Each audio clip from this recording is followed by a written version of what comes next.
sommes le 17 février 2020 dans l'appartement parisien de Dominique Ponon, qui a consacré sa vie à l'art entendu comme chemin de contemplation. Ancien élève de l'école normale supérieure, agrégé de lettres classiques, conservateur général honoraire du patrimoine, directeur honoraire de l'école du Louvre, il a partagé sa carrière entre des fonctions d'enseignant et d'administrateur. Sa passion majeure est sans doute celle de la transmission. Bonjour Dominique Ponon. Bonjour l'échec. Je suis très heureux de vous rencontrer aujourd'hui et parler d'un personnage absolument exceptionnel que j'ai eu la chance de connaître grâce à vous. Et lui, il avait par contre une grande chance de rentrer dans l'histoire de l'art grâce à vous. Grâce à lui. Oui, mais grâce à votre aide, votre énergie et votre passion pour son œuvre. Et Tan Kai-Wen, il a vécu à Paris. Aujourd'hui, il est considéré comme un des majeurs artistes de langue de Chine du XXe siècle. Il a beaucoup voyagé. J'ai eu la chance également d'effectuer son dernier voyage. Parlez-nous un peu de son âme, sa création et des souvenirs que vous trouvez importants. C'est à vous. Oh, vous savez, ce fut Tang, je l'appelle souvent François, parce que c'est son nom de baptême. Tang Kai-Wen, donc, fut et demeure un de mes plus chers amis, vraiment. Et j'ai envie de commencer ce petit entretien par une évocation, mais alors d'un livre de quelqu'un est venu le prendre, le mettre je ne sais pas où. C'est bien ennuyeux. Un livre qu'il m'a offert pour mon dernier anniversaire de son vivant. Il ne le savait pas. Je suis du 24 juin et il était venu pour cet anniversaire, je crois que c'était en 1991. Il était venu, il m'avait offert un très beau livre, un recueil de peintures qu'il avait fait lui. Il avait fait lui. Et il m'en a donné le premier numéro 1. Il avait travaillé avec Laurent Gaspard, le poète. Ah oui. Qui est aussi un grand ami à lui. Et donc, qui a également sorti ses souvenirs. Il y a un petit oui, livre. Laurent, L-O-R-A-N-D, n'est-ce pas? Et pas L-O-R-A-N-D. Laurent Gaspard. Je suis très heureux de ce cadeau. Et puis de ce qu'il exprime de notre lien d'amitié. Et dès le lendemain, il m'a offert ce livre-là le 23 juin. Et le 24 juin, c'était mon anniversaire. Nous avons déjeuné ensemble encore ce jour-là. Et le lendemain, il partait pour l'hôpital Saint-Joseph, ici à Paris. Ma foi, il y est resté, parce que c'était la fin juin. Et tant que je me souviens, il est mort le 11 ou le 9 septembre de la même année. Donc, mais aucun d'entre nous ne pensait que c'était la dernière fois qu'il tenait debout. Enfin, je crois qu'il est allé une fois. Je n'étais pas là ce jour-là, pourtant je vais le voir pratiquement tous les jours. Une fois, une amie à lui avait proposé de venir chercher des tableaux, des œuvres qui étaient chez lui, vous savez, à sa manière à lui, vous l'avez bien connu, l'échec, très bien même. Ça dit beaucoup sur son art. C'était un homme du souffle, et le souffle au sens fort du mot, au sens grec, de pneuma. Le souffle, donc, a comme caractéristique d'être très vivace au moment où il est émis, mais aussi de ne pas laisser de traces. Je pense que cela exprime assez bien l'art de Tang. C'est un art de vie, de souffle, de respiration. C'est-à-dire, c'est l'art de l'essentiel. Mais cet essentiel est fugace. Cet essentiel est fugitif. Et si l'on veut comment dirais-je, le matérialiser, en faire quelque chose de, comment dire, d'éternel, eh bien, l'art s'enfuit. Il s'enfuit. Parce que Tang était le contraire d'un homme possessif. C'était un homme de lumière et de souffle, encore une fois. Et donc, c'est là, voyez-vous, quelqu'un est venu pendant que j'étais absent pour ranger mes livres, hélas. Et je ne sais pas ce que est devenu, sûrement là, quelque part, mais j'avais grand soin de le voir toujours ici. Il a disparu, mais je vais certainement le retrouver dans un endroit incongru, sans doute. Bref. C'était vraiment un homme du souffle, Tang. François, tardivement. La première fois que je l'ai rencontré, ce n'était pas autour de grands sujets métaphysico-artistiques, non. C'était autour d'excellents spaghettis. Tang était un cuisinier hors pair. Je ne le connaissais pas pour l'heure, mais c'était à l'époque, j'avais comme charge à l'époque d'être chef de l'inspection générale des musées, qu'on appelait classés et contrôlés, c'est tous les musées de province. Et j'avais une inspection, enfin, c'était plutôt des conseils que des inspections, mais on disait inspecteur général, conservateur général, tout cela. Bon, bref. Donc je suis allé à Nice, où il y avait un ami, un conservateur, qui était déjà un ami à moi, et qui m'avait peut-être, je ne sais pas s'il m'avait déjà parlé de Tang ou pas, mais c'est possible. C'était un garçon vraiment très subtil et un grand amateur d'art. Il l'aimait vraiment. Pas seulement de manière légère, il l'aimait en profondeur. Et quand je suis arrivé chez lui, parce qu'il m'avait dit, mais écoutez, venez si vous voulez demeurer chez moi, c'était au Palais Masséna à Nice. Bon, je dis volontiers. Il me dit, oh, ce soir, il y a chez moi un ami qui s'appelle Tang, un peintre chinois, dont vous verrez, si vous voulez bien, me dit-il, l'exposition demain à la galerie de Ponchette, qui est une des galeries importantes et officielles de Nice. Et voilà. J'arrive donc chez cet ami commun, donc, il s'appelait Claude Fournet, Oui. et je fais la connaissance de Tang, qui était en train de cuisiner. Je mets la main gauche, mais lui mettait seulement la main droite. Et notre rencontre s'est faite donc sous les auspices d'une excellente cuisine italienne, arrosée d'un très bon vin français. C'était vraiment, c'est un souvenir tout à fait vivace encore chez moi, et merveilleux. Donc voilà ma connaissance de Tang. Le lendemain, je suis allé voir évidemment cette exposition, parce qu'il fallait bien que je justifie mon voyage, bien sûr ma présence. Je n'avais pas que l'exposition à voir, j'avais différentes choses à faire, mais bon, et j'ai été vraiment séduit. Enfin, séduit n'est peut-être pas vraiment le mot le plus juste. Vous savez, séduit en français, les gens l'ont oublié, le sens du mot séduire. Mais c'est un sens à la fois profond et délicat. Ça veut dire faire sortir du droit chemin. Seducere, ou seducere, ou seducere, comme vous voudrez, la prononciation latine, faire sortir du bon chemin. Donc, la séduction, étymologiquement, et stricto sensu, c'est une sortie du droit chemin. Telle ne fut pas ma rencontre avec Tang. Ce ne fut jamais une sortie du droit chemin.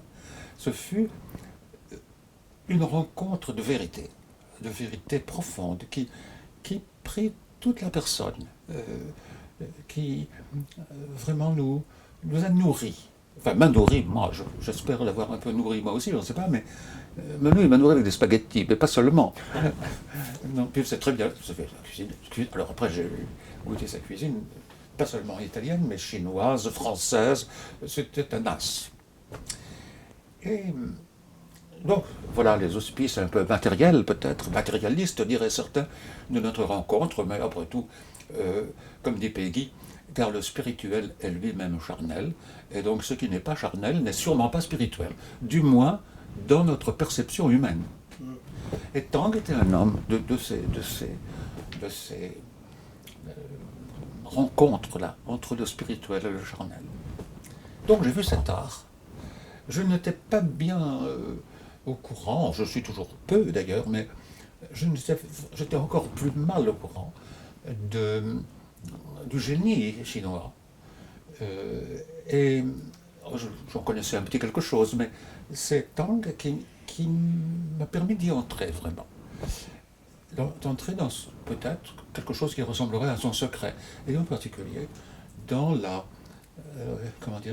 dans la espèce de contraste qu'il y a entre la rapidité de l'inspiration, la rapidité du geste du pinceau aussi, et la profondeur spirituelle qui en émane.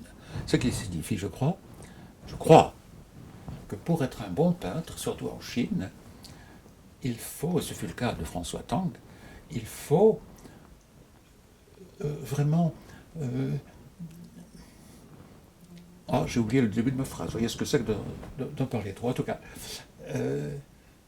Voyez, je ferais mieux de le suivre dans ses inspirations soudaines et rapides. Bref, j'ai été séduit, plutôt enchanté par son art, et sa personne m'a touché aussi beaucoup. Et je pense que la sympathie, au sens grec du mot aussi, qui veut dire ressentir ou souffrir, mais ressentir ensemble, sympathie, c'est ça que ça veut dire. Eh bien, cette sympathie a nourri depuis le début notre rencontre. Une sympathie qui, disais-je, a pris toute la personne, et spécialement la personne dans sa foi. Je ne peux pas confondre Tang Ai-Wen avec sa foi. Surtout qu'au début, sa foi n'était pas une foi chrétienne, au début de notre rencontre. Mais je ne peux pas confondre la foi de Tang selon ses modalités diverses au cours de sa vie et son art. Mais je ne peux pas non plus les séparer. Parce que c'était un homme, comment dirais-je, de plénitude. C'est un homme en qui il n'y avait pas de séparation brutale. Il n'y avait pas, comme on dit quelquefois en français, d'arrière-boutique. Il y avait un grand secret chez lui, mais il y avait aussi, et simultanément, c'est son génie, je pense, une grande simplicité, une grande simplicité, une grande vérité. Mais je parle trop et je vous laisse poser de questions. Vous vous souvenez à quelle occasion vous avez reçu le tableau qui est derrière vous dans votre appartement, qui est absolument magique, qui est, on peut dire, très très Tang. Je me souviens très bien.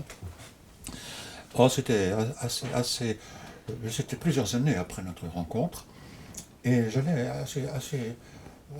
pas souvent, mais assez souvent tout de même, dîner chez lui. Vous êtes allé chez lui? Oui, bien sûr. Au 5e étage d'un immeuble à l'ancienne, à Paris. Dans le 14e. Dans le 14e, rue Liancourt, 44, je crois. Et avec des toilettes entre les deux étages, toilettes à la turque, bien sûr, et puis une pièce en tout, avec une espèce de petit espace pour la cuisine et le reste, mais c'était vraiment très modeste. Et toujours pour revenir à la cuisine, il y avait des pots de peinture qui étaient dans cet endroit et aussi les ingrédients pour la cuisine. Absolument, oui. Et donc c'était tout petit, il faisait très bien la cuisine, et nous sommes allés là un jour. Sylvie Goldschmidt, une très grande amie à moi, mais à Tang aussi à la suite, et puis un très grand ami aussi, qui n'est plus de ce monde, qui s'appelle Jean Irigoyen, un prêtre des missions étrangères. C'est quelque chose qui compte vraiment dans la vie de Tang. Et nous étions tous les trois. C'est une rencontre qui compte beaucoup, si ça vous intéresse, je vous en dirai davantage. Jean Irigoyen était prêtre des missions étrangères. Je connu.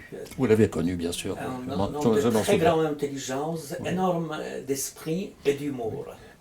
Et de générosité. Vous savez, ce petit appartement, vraiment plus que modeste, doit beaucoup à Sylvie Goldschmidt, à Jean Irigoyen, à Claude Fournet, à Sylvie Goldschmidt, parce que ce sont... Et puis à Jean-Paul Desroches, conservateur, aussi un grand ami, conservateur, sinologue, très grand sinologue. Et il a écrit beaucoup de choses. C'est lui qui nomme d'ailleurs Tang Kai-Wen comme un artiste majeur du XXe siècle. Oui, oui. Il avait beaucoup d'admiration pour Tang, Jean-Paul Desroches. Mais il ne le connaissait pas. Enfin, c'est pas bon me mettre en avant du tout, mais je trouve que, par la grâce de Dieu, je ne sais pas, ou par le hasard, comme vous voudrez le nommer ou ne pas le nommer, moi je dis plutôt comme par la grâce de Dieu, et je pense vous aussi, bah, enfin, je sais pas. Et bah, on est guidé, je pense. On est guidé. Et dans ma vie, la vie d'un homme très fragile, il y avait beaucoup de personnes qui m'ont guidé. Et ainsi, ce petit appartement vraiment très modeste, qui apparaîtrait encore beaucoup plus petit s'il n'avait pas été installé comme il l'a été par Jean Irigoyen, par Jean-Paul Desroches, par Sylvie Goldschmidt et par Claude Fournet. Je ne sais pas ce que je serais devenu dedans, j'aurais été noyé parmi les livres, et alors je suis un peu moins noyé tout de même. Voilà, donc Sylvie Goldschmidt, Jean Irigoyen et moi, chez Tang ce soir-là, mais si ça vous intéresse, je vous dirai comment nous nous sommes rencontrés. Tang y est pour beaucoup, Jean Irigoyen et moi, si ça vous intéresse. Oui, mais peut-être plus tard. Plus tard. Toujours est-il que, étant très amis tous les trois, chacun de nous nous trois, pardon, Jean Irigoyen, Sylvie Goldschmidt et moi, très amis de Tang, à la fin du repas, nous étions assis sur son petit divan, et il nous a dit, mais je voudrais vous offrir un cadeau, un diptyque chacun, et nous sommes installés sur le divan, et il s'est mis devant nous, là où vous êtes. Si vous vous souvenez, il y avait une grande fenêtre qui était là, c'était tout ce qu'il y avait comme éclairage dans ça, comme éclairage naturel, mais c'était le soir, c'était la nuit, ouais. Donc il fallait l'éclairage électrique dans son petit appartement. Nous sommes installés, et il nous a fait défiler, Tang nous a fait défiler, sous les yeux, différents diptyques, comme il faisait, dont celui-ci. Et chacun de nous trois a fait son choix. Jean Irigoyen a fait son choix, Sylvie Goldschmidt a fait son choix, et j'ai fait le mien. Et c'est celui-là, ce tableau-là. Il est magnifique. Il est beau, c'est vrai. Il est beau. Mais vous savez, il est beau, il est très... Je le vois en reflet, là, dans la glace, mais je le connais bien. Il est magnifique, il est vivant. Il est vivant, il y a un souffle aussi. On sent les coups du pinceau, là. On sent les jeux de l'encre et du vide. Ça, c'est bien chinois aussi. Et donc, je n'arrive pas à considérer que ce tableau a été fait par quelqu'un qui n'est plus de ce monde. Certes, il n'est plus de ce monde, l'auteur de ce tableau, Tang. Mais il est vivant. Il est vivant, oui. Il est vivant. Et ce tableau est vivant aussi. Tout ce qu'il a fait relève de la vie. De la vie dans sa fugitivité. Oui. Alors voilà, donc ce tableau, je ne sais pas si j'ai satisfait votre curiosité. C'est une très bonne explication. Et grand merci pour votre accueil et votre souvenirs qui sont très chers pour toutes les amis de Tang et tous les gens qui s'intéressent à l'angle de Chine et son parcours dans les aventures de l'histoire de l'art. Merci beaucoup, Dominique Ponon. Je vous en prie. Vous voyez à côté de M. Dominique Ponon un livre Lublin, Paris, Lublin, qui parle de voyages itinéraires croisés d'artistes intellectuels polonais et français dans ma ville natale. Et en 1990, je passais un mois avec Tang en Pologne et dans cette ville natale. Et les souvenirs de ce voyage, vous pouvez trouver dans ce livre qui est sur Amazon encore.